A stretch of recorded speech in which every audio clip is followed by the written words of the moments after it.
sa pinakanakakatakot na bahay sa buong mundo, kilala sa kanilang mga kababalaghan at paranormal na aktibidad. Isa, The Amityville Horror House, Amityville, New York, USA.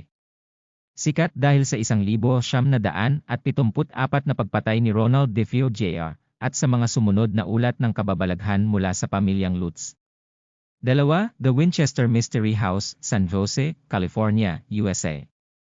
Ipinatayo ni Sarah Winchester. Ang mansyong ito ay may walang katapusang mga pasilyo at hagdang walang patutunguhan, sinasabing ginawa para lituhin ang mga espiritu.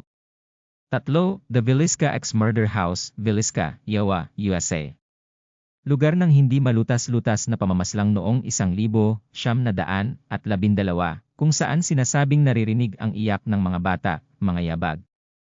4. The Martels Plantation, St. Francisville, Louisiana, USA. Pinaniniwala ang pinamamahayan ng mga multo, kabilang si Chlo, isang dating alipin na sinasabing gumagala sa paligid. 5. Ch'tio de Brissac, Maine-et-Loire, France.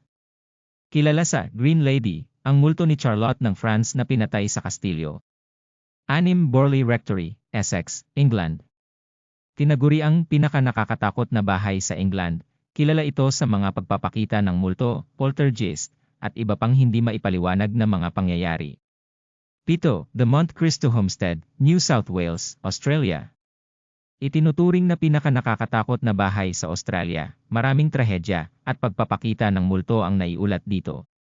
8. The Stanley Hotel, Estes Park, Colorado, USA. Ang inspirasyon para sa The Shining ni Stephen King, kilala sa mga multong nagpapakita at musika ng piano na tumutugtog mag-isa. 9. Poveglia Island Asylum, Venice, Italy.